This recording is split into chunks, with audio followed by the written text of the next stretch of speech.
राधे राधे दोस्तों, आप सभी को मेरी तरफ से आने वाली हरियाली तीज व्रत की हार्दिक शुभकामनाएं। आज के इस वीडियो में मैं आपको सुनाने जा रही हूँ हरियाली तीज व्रत की पौराणिक कथा कहानी। 7 अगस्त 2024 को हरियाली तीज आने वाली है दोस्तों। आइए कथा सुनते हैं। भगवान शिव जी ने पार्वती को उनकी पूर्व जन्म के बारे में याद दिलाने के लिए ये कथा सुनाई थी। हरियाली तीज व्रत कथा इस प्रकार है। शिव जी कहते हैं, हे पार्वती, बहुत समय पहले तुमने हिमालय पर मुझे वर के रूप में पाने के लिए घोर तप किया था। इस दौरान तुमने अन्न जल त्याग कर सूखे पत्ते चबाकर दिन व्यतीत किए थे। किसी भी मौसम की परवाह किए बिना तुमने निरंतर तप किया। तुम्हारी इस स्थिति को देखकर तुम्हारे पिता बहुत दुखी थे। ऐसी स्थिति में नारद जी तुम्हारे घर पधारे। जब तुम्हारे पिताजी ने नारद जी से उनके आगमन का कारण पूछा तो नारद जी बोले, हे गिरिराज, मैं भगवान विष्णु के भेजने पर यहाँ आया हूँ। आपकी कन्या की घोर तपस्या से प्रसन्न होकर वह उससे विवाह करना चाहते हैं। इस बारे में मैं आपकी राय जानना चाहता हूँ।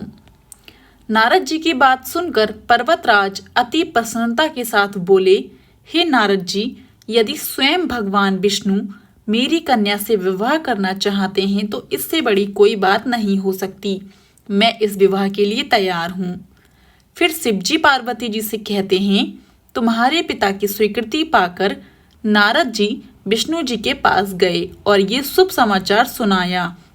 लेकिन जब तुम्हें इस विवाह के बारे में पता चला तो तुम्हें बहुत दुख हुआ। तुम मुझे यानी कैलाशपति शिव को मन से अपना पति मान चुकी थीं। तुमने अपने व्याकुल मन की बात अपनी सहेली को बताई।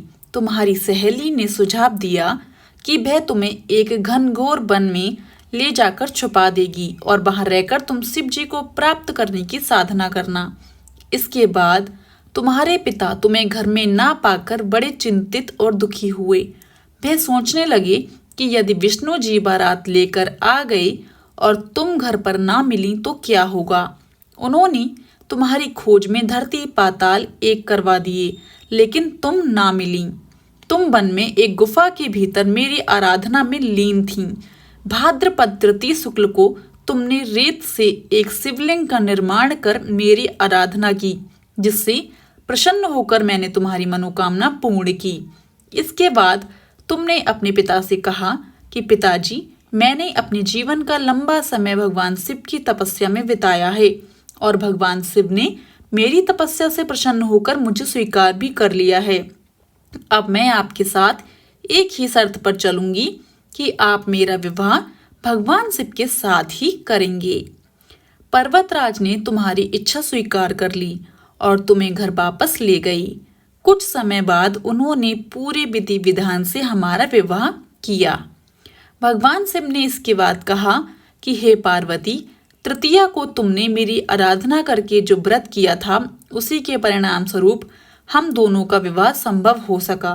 इस व्रत का महत्व ये है कि मैं इस व्रत को पूर्ण निष्ठा से करने वाली प्रत्येक स्त्री को मनवांछित फल देता हूँ।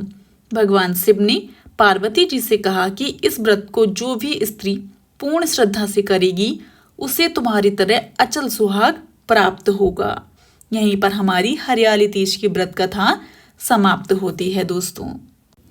यदि आपको मेरा आज का ये वीडियो पसंद आया हो तो जाने से पहले मेरे चैनल को लाइक, शेयर एंड सब्सक्राइब करना बिल्कुल भी ना भूलें। एंड कमेंट बॉक्स में मुझे हर हर महादेव एंड तीज की शुभकामनाएं जरूर दीजिएगा। हो सके तो इस वीडियो को ज़्यादा से ज़्यादा शेयर करें ताकि और सभी लोग भी हरियाली तीज व्रत की कथा सुन पाएँ दोस्तों। आप सभी को मेरी तरफ से आने वाली हरियाली तीज व्रत की हार्दिक शुभकामनाएं। राधे राधे, हर हर महादेव।